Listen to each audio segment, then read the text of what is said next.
I never imagined that the child I raised with so much love would one day look me in the eyes and say the cruelest words a parent can hear. It was supposed to be a happy day. I had gone to visit my son, Daniel, with a small gift in my hands and a heart full of excitement. I thought we would share laughter, maybe dinner together, just like old times. But instead of joy, I was met with coldness.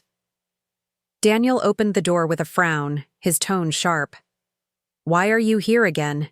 he asked, as if my presence in his life was nothing but an interruption. I tried to smile, ignoring the sting of his words.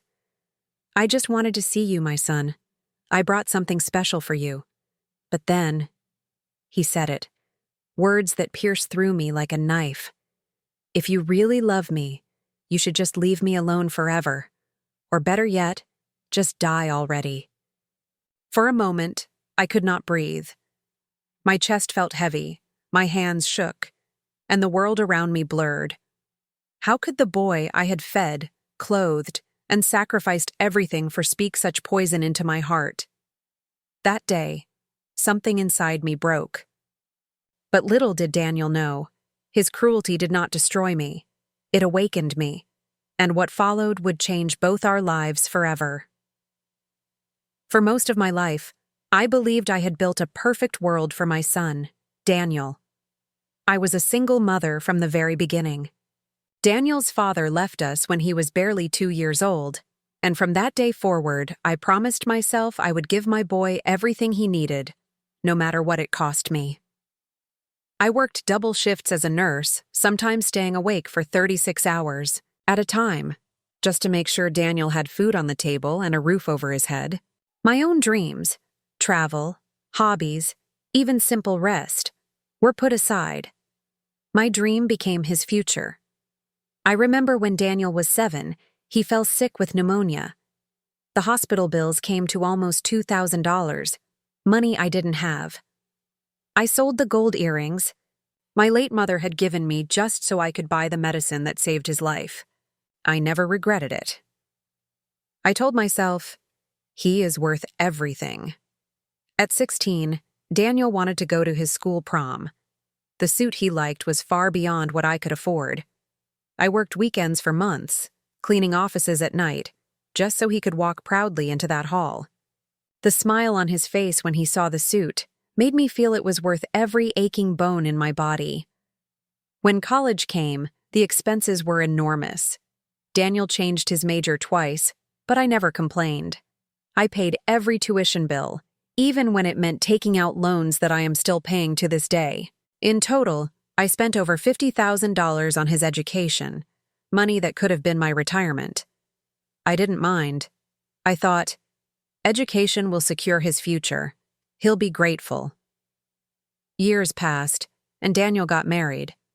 His wife, Claire, was polite in the beginning. They wanted to buy a house, but their savings weren't enough. Without hesitation, I gave them $60,000, the money I had been saving for my old age.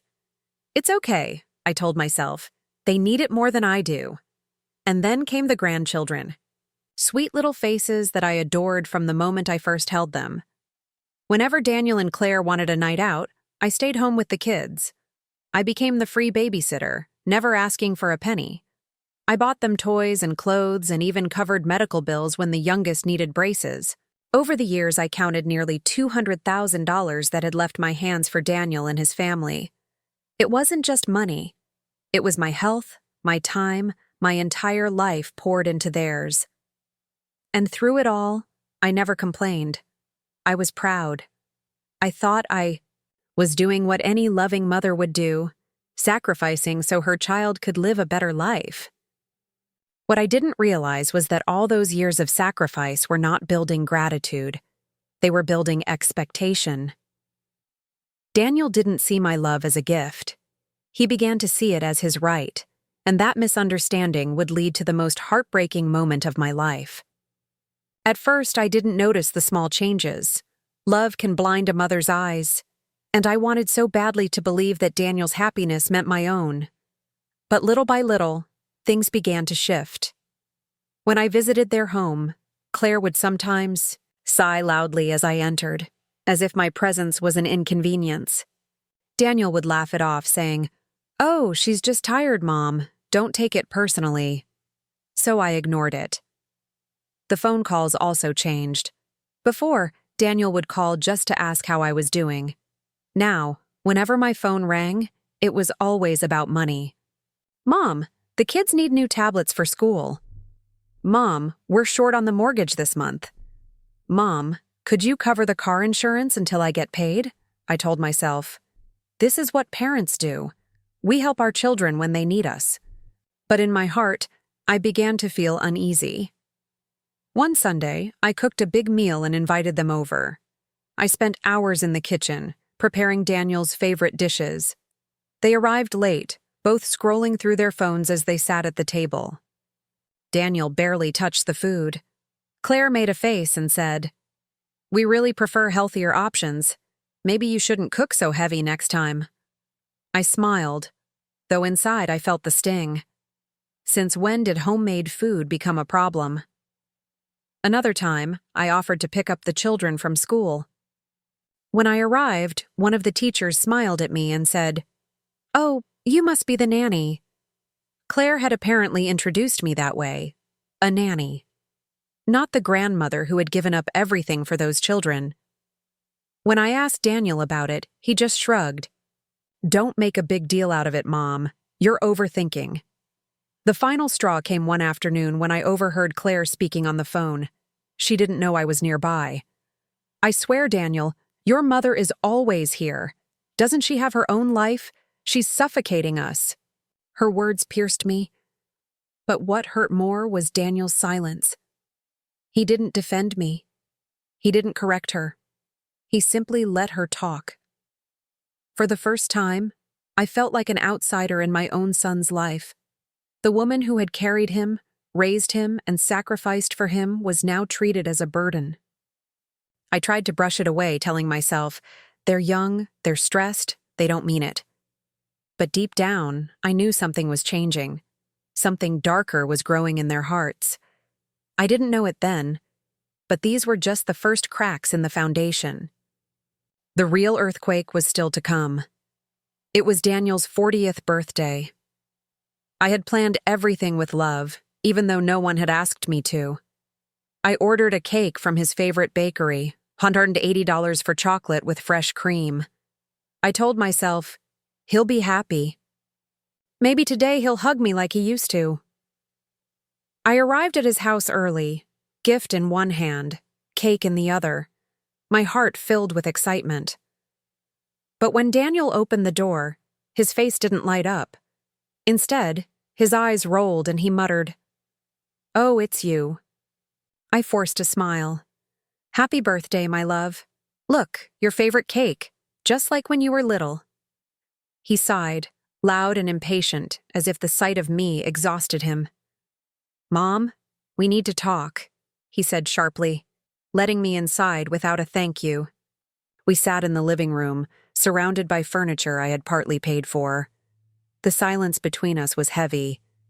Finally, Daniel leaned back, crossed his arms, and said words that tore my world apart. "You know what would really make me happy this year? If you just stopped existing in my life. Honestly, Mom, if you just died, things would be easier." The room spun. My heart felt like it cracked open inside my chest. I gripped the cake box so tightly that the cardboard bent under my fingers. What did you just say?" I whispered, my throat dry. "You heard me," he said coldly, not even flinching. "I'm tired of your constant calls, your surprise visits, and your neediness. Claire's right. You suffocate us. Maybe if you were gone, I'd finally have peace." Tears blurred my vision. My own son, the boy I had given everything to, was telling me that my death would be a gift. 70 years of life. 4 decades of motherhood. And this was my reward. In that moment, something inside me shattered. But hidden beneath the pain, a new fire began to burn. Daniel thought his words would break me. Instead, they awakened me. That night, I sat alone in my small apartment, the untouched birthday cake melting in the corner like a cruel joke. My hands trembled as I poured myself a cup of tea, though I barely tasted it. Daniel's words echoed in my ears again and again. If you just died, things would be easier. How could the son I raised, the boy I once carried in my arms through fevers and sleepless nights, wish for my death? I closed my eyes, and memories came rushing back.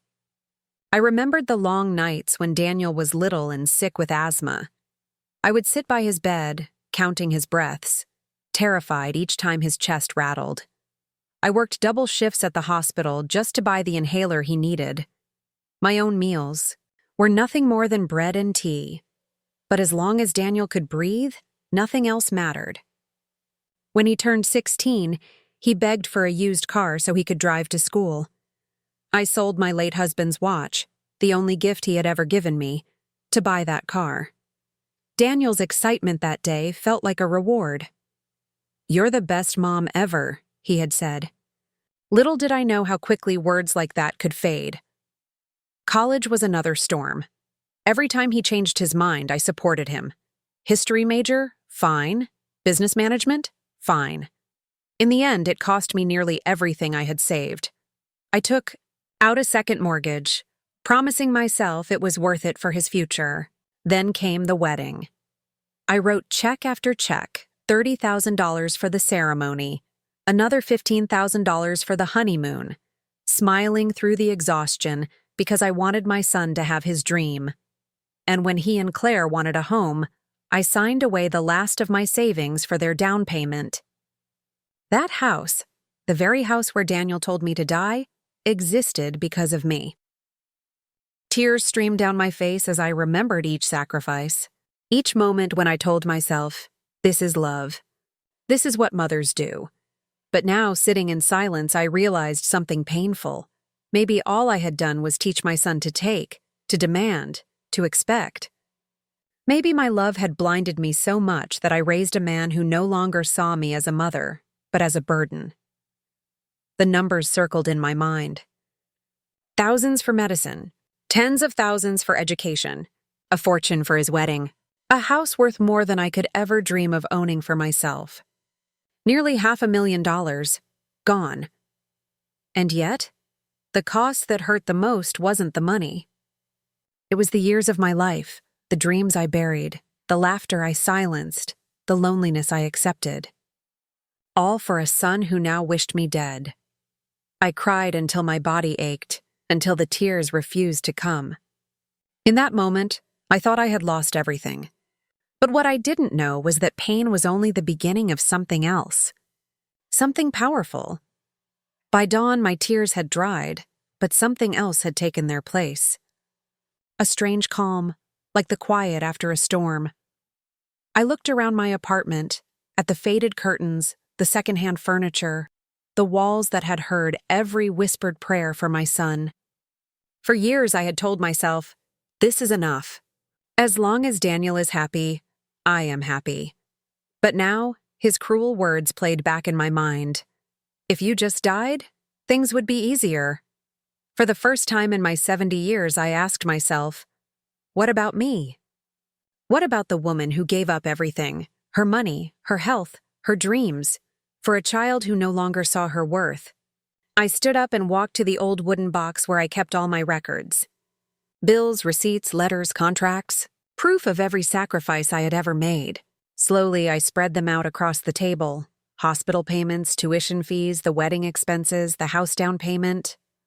Page after page of my life poured into Daniel's. The total nearly made me dizzy. More than $400,000 over the years. Enough to have lived a comfortable retirement. Enough to have traveled the world. Enough to have built a life of peace for myself. And yet here I was, counting pennies, while my son sat in a house I had paid for, telling me I was a burden. That was the moment the shift happened. The sadness began to fade, replaced by something sharper, determination. Daniel wanted me gone? Then maybe it was time to give him exactly what he asked for. Not through death, but through absence. Through freedom. I picked up my phone and dialed the bank. My voice was steady as I requested to close the joint account I had opened years ago for Daniel's emergencies. $20,000 back in my own hands. For the first time in decades, I felt a rush of satisfaction. Next, I called my lawyer, Mr. Harris, a man who had known my late husband and me since we were young. "I want to make changes to my will," I told him firmly. "My son is no longer my beneficiary. I want everything to go to a charitable foundation." There was silence on the other end, then a soft reply. "I never thought I'd hear those words from you, but I understand. Each decision, each signature, each withdrawal felt like shedding a heavy chain I had carried too long. By the end of the week, I had arranged everything: my savings, my small apartment, even my life insurance. Daniel would not receive a penny. The grandchildren would get a trust fund for when they grew older, but Daniel and Claire would have nothing. I had spent a lifetime living for others. Now, I was going to live for myself. And as the sun set that evening, I felt something I hadn't felt in years. Not sorrow, not fear, freedom. For years, my life had been predictable, a cycle of sacrifice and silence. But now, for the first time, I felt alive with purpose. If Daniel truly believed his world would be easier without me, then I would show him exactly what life without me looked like. Step 1 was simple: reclaim what was mine. I went to the bank with calm determination. The teller, who had known me for years, looked surprised as I requested to close the joint account I shared with Daniel. "Are you sure?" she asked, glancing at the screen. "There's nearly $20,000 here." "I'm very sure," I replied, signing the papers with a steady hand. When the money transferred into my personal account, I felt as if I had taken back a piece of my soul. Step 2, protect my future. At my lawyer's office, I reviewed every legal document that had once named Daniel as my heir. My will, my life insurance, even my modest pension beneficiary forms, all of it was rewritten. "Everything to the children directly, once they're older," I instructed, "and the rest to charities that actually help people." Mr. Harris nodded, his eyes kind but firm. "This is a bold step. Are you ready for what comes after?" "I'm ready," I said. "More than ready." Step 3, reclaim the house. Years ago, when Daniel and Claire struggled to get approved for their mortgage, I co-signed the loan. At the time, I thought it was an act of love. Now I realized it gave me rights. Rights Daniel had conveniently forgotten. At the mortgage office, I calmly reviewed the documents. "If the primary holders cannot fulfill their payments, what happens?" I asked. "You, as the co-signer, may assume ownership or force a sale," the officer explained. A slow, quiet smile spread across my face. Daniel had no idea that his suffocating mother had the power to take away the very roof over his head. But revenge alone wasn't enough. This wasn't just about punishing him. This was about rebirth. For too long, my life had been about Daniel's needs. Now it would be about mine. I made a list. Things I had always wanted but never allowed myself to dream of. Travel, painting, learning a new language. Simple joys like eating at restaurants without checking the price first. I called a travel agency specializing in retirees and asked for information about long stays abroad. "Switzerland," I said suddenly, surprising even myself. "Tell me everything about starting a new life there." That night, I poured myself a glass of wine and sat at my desk, writing a letter. Not to Daniel, but for myself. A declaration. From this day forward, I will no longer live in the shadows of my son's needs.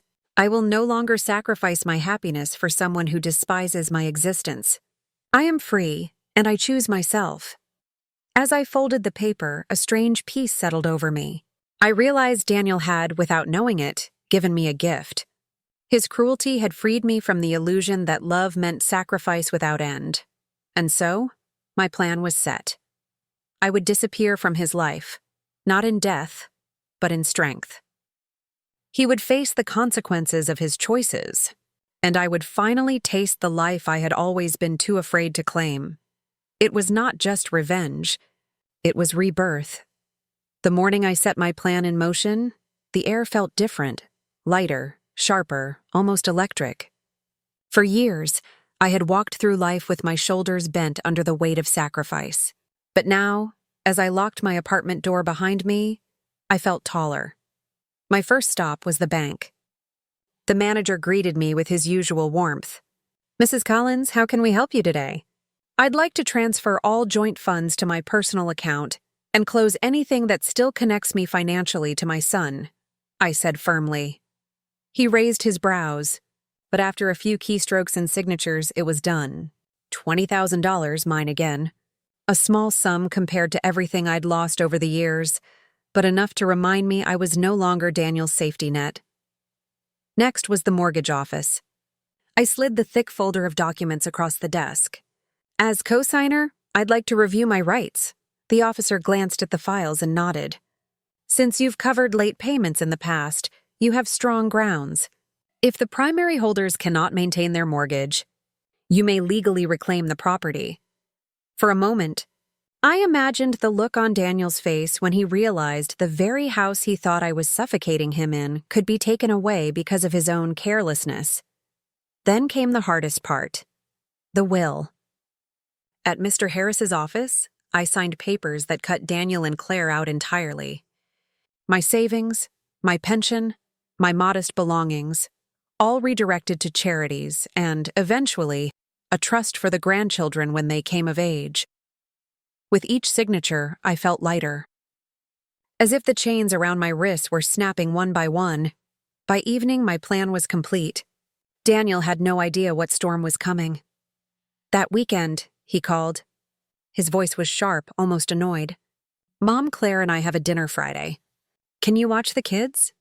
For the first time in decades, I said, "No." There was silence, then disbelief.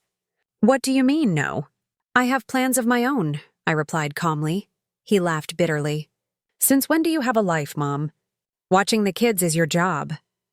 His words stung, but I didn't flinch. "Not anymore. You wanted space. You'll have it." He tried again 2 days later, this time softer. "Mom, we're behind on the mortgage. Could you help just this once?" I almost pitied him. Almost. "I can't," I said simply. "What do you mean you can't? You've always helped." "Not anymore," I repeated. And just like that, the world Daniel had built on my shoulders began to crumble. The calls multiplied over the weeks. Pleading at first, then angry, then desperate. Each time I stood firm. Claire even showed up at my door one night, her voice trembling with false politeness. "The children miss you. Don't punish them." I looked her in the eye. "I'm not punishing anyone. I'm simply living my life." And I closed the door. For the first time in my 70 years, I wasn't just a mother. I was a woman with her own choices, her own future. Walking away wasn't easy. But every step felt like reclaiming a piece of myself Daniel had tried to erase, and while he and Claire scrambled to fill the void I left behind, I finally began to breathe freely. At first, the silence on the other end of the phone was the only sign that my absence had landed. A few missed calls, some awkward texts. Then the real pressure began. Daniel's first message was practical. "We're short this month. Can you help with the mortgage?" I ignored it. He called. Voicemail. He texted again. "Please, Mom, we're really struggling." I didn't reply. Within days, the tone changed. The requests became urgent and panicked. Claire's messages were the worst, sharp, demanding, thinly veiled with guilt. "You don't understand. The children need stability. We can't lose the house." It was always about the house, never about how hurtful her words had been. Then the threats started. A formal letter from the bank landed at my mailbox, an overdue notice for their mortgage. Daniel phoned, voice shaking. "They've started foreclosure proceedings. Mom, please, you have to help. We can fix this. I'll get a job, I swear." His promises had lined so many of his earlier excuses. They sounded hollow now, choked by fear. Desperation changed Daniel. The son who once shrugged and dismissed my concerns now called at all hours. He showed up at my apartment one evening, pacing on the landing outside my door. He rang the bell until I answered. His face was pale, eyes rimmed red. "Mom, please, please don't do this to us." "The kids?" He broke off, unable to finish. I listened. Inside, a mix of sorrow and a small, hard satisfaction rose. Finally, he understood the consequences of depending on someone else's endless generosity. But pity and old instincts surfaced too. I thought of the grandchildren and their small, innocent faces. I thought briefly of what it would mean to relent. Claire, too, encountered consequences. Calls from creditors. Friends who once laughed at family dinners now avoided their house. The neighborhood gossip that had once centered on my supposed meddling turned into whispers about unpaid bills and late notices. The couple who had treated me with impatience now found themselves isolated. Daniel tried other tactics. He called, pleaded, begged, then tried to guilt trip, insisting he'd changed. He sent long messages detailing his efforts to find work and promises to make it right. He begged me to return for the kids' sake. He even brought their oldest child, clutching a stuffed toy, to my building to ask me not to give them up. The sight of that small, hopeful face made my heart ache in a way nothing else did. But I had made my decision. My voice was steady when I told him, "I cannot be your safety net anymore. You had every chance to be responsible. I helped you for years. Now you must stand on your own." He begged a little longer, then left in a defeated silence. Word spread fast. Neighbors called, relatives messaged. Daniel's parents, my former in-laws, expressed shock and sorrow. Some blamed me. Others blamed him. In the end, there was no simple answer, only the slow, painful collapse of a life built on assumptions and unpaid debts. Watching their desperation unfold was not a pleasure. It was a lesson. The love I had given for decades had been treated as an unlimited resource. When I closed that tap, the house of cards tumbled. And Daniel realized at last that taking without accountability carries a price. The morning I signed the last set of papers at the lawyer's office, I walked out into the crisp air with a sense of weightlessness I hadn't felt in decades. The streets seemed brighter, the sounds sharper. For the first time since I was a young woman, I wasn't carrying someone else's burdens on my shoulders. My bank account reflected the change. Without Daniel's endless demands, my savings were safe. The money I once drained into their emergencies was now free for me to use however I wished. I opened a small notebook and titled it, "My New Life Fund." On the first page, I wrote travel, hobbies, health, joy. Words I had almost forgotten belonged to me. The first indulgence was small but symbolic. I went to a cafe near the river and ordered the most expensive pastry on the menu, along with a cup of fine coffee. I didn't look at the price.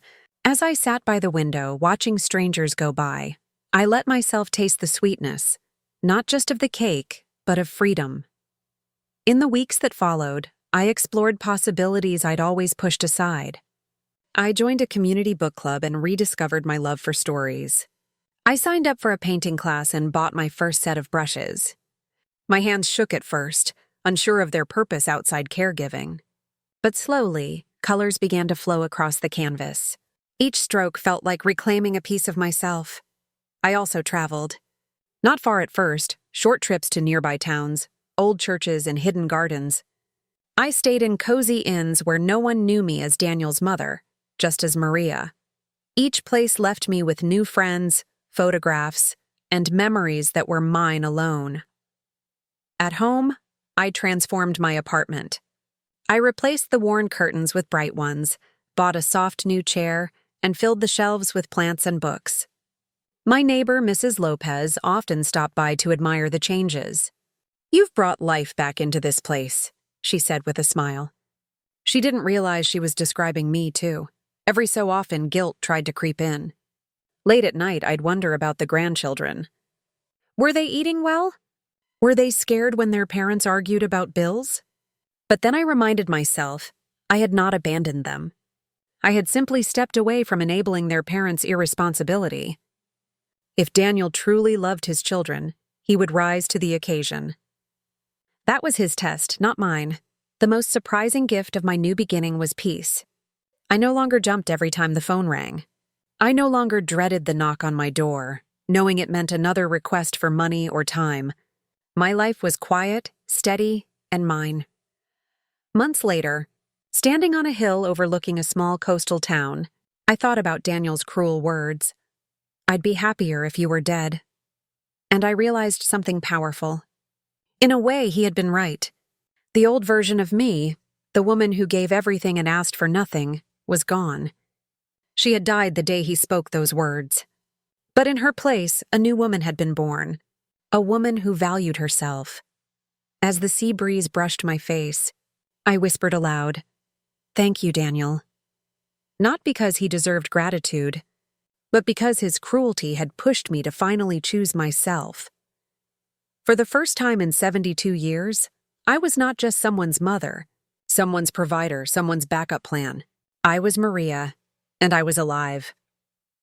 Daniel's silence didn't last long. By the second month of my absence, his desperation had turned into anger. One afternoon, he showed up at my apartment building with Claire by his side. Their knocks rattled my door so violently that the neighbor peeked out to see what was happening. "Mom, open up!" Daniel shouted. His voice was hoarse, laced with frustration. "We need to talk. You can't keep ignoring us." I stood behind the door, my heart pounding. For a moment, old habits begged me to let them in, to listen, to comfort. But I stayed still. After several minutes of yelling, the knocking stopped, replaced by Claire's shrill voice. "You're ruining our lives. Do you even care about your grandchildren? You're selfish, heartless." I opened the door just a crack, enough to see their faces but not enough to let them in. Daniel's eyes were bloodshot. Claire's cheeks flushed. "I care about the children," I said firmly. "But I will not be used anymore. I will not be your solution to every problem you create." Daniel's voice broke. "Please, Mom, the bank is taking the house. Claire's job isn't enough. I'm drowning. Don't let me fail like this." "Failing is not the same as learning," I replied. "You chose this path. You pushed me away when I gave you everything. And then you told me the cruelest words a child can ever say to their mother. That is something I cannot forget," Claire scoffed. "So you'll just watch your own family collapse?" "No," I said, my voice steady. "I'm watching you finally face reality." Daniel's fists clenched at his sides. For a second, I thought he might lash out. Instead, he turned and stormed off, Claire trailing after him. The hallway fell silent again, and with it, I felt the first true sense of victory. A week later, a letter arrived from my lawyer. Daniel had tried to contest my financial decisions, claiming I was not of sound mind when I made changes to my will and accounts. But the lawyer's report, backed by my doctor's evaluations and detailed planning documents, left no doubt. My decisions were rational, deliberate, and final. His petition was dismissed before it even reached court. Still, justice had another chapter. Daniel's debts grew unbearable. Creditors called day and night. When foreclosure was finalized, the bank repossessed the house I had once helped them secure. Stripped of their comfortable life, Daniel and Claire moved into a cramped rental on the outskirts of town. Their friends, once so eager to attend their parties, disappeared when the money ran out. For me, justice wasn't about revenge. It was about clarity. For years, I had been the invisible pillar holding their world together. Without me, their structure crumbled, not because I destroyed it, but because they had never built it strong themselves. Months later, Daniel sent me a handwritten letter. The shaky script revealed his turmoil. "Mom, I don't expect forgiveness. I know what I said hurt you more than anything. I was angry, lost, and selfish. I thought you'd never leave. I thought you'd always save me. I was wrong. I see that now.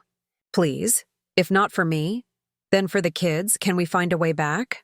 I read the letter 3 times, my eyes wet with tears.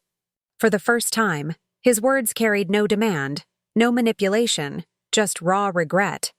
Still, I tucked the letter into a box labeled past. Forgiveness was not impossible, but it would take more than words.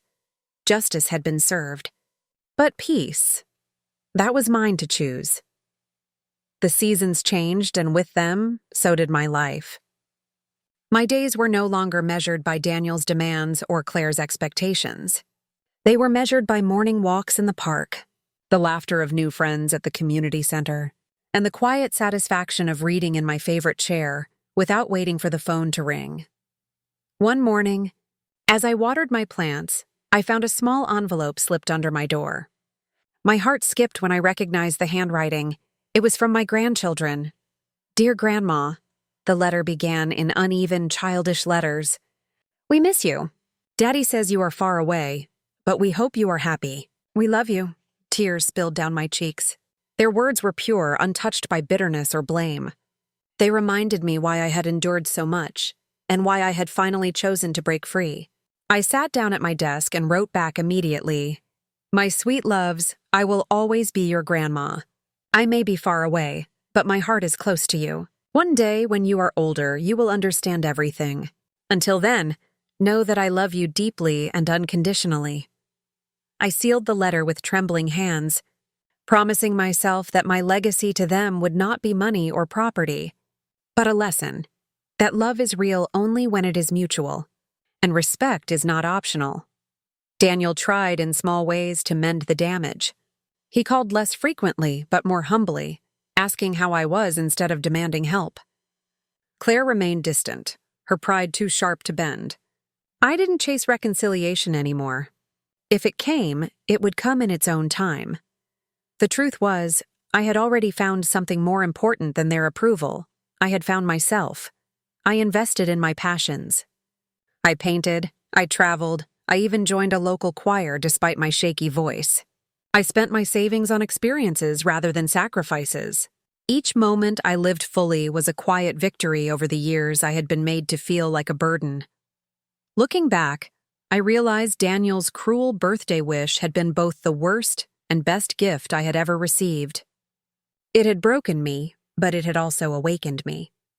His words had forced me to finally ask, what about my life? What about my happiness? Now, at 75, I was no longer the invisible provider, no longer the shadow that lived only for others. I was a woman who had endured betrayal, heartbreak, and loss, and had chosen to rise anyway. Sometimes I still imagined the little boy Daniel once was, running toward me with outstretched arms. That boy was gone, but in his place, there was a man who had been forced to confront the consequences of his choices. Whether he truly changed or not, I no longer carried the responsibility for his life. As for me, I carried only peace. On my balcony, overlooking the city skyline, I raised a glass of tea to the setting sun. "Here's to new beginnings," I whispered. Because in the end, my story wasn't just about betrayal. It was about rebirth. And my legacy, the lesson I would leave behind, was simple. A mother's love is powerful, but it should never cost her soul.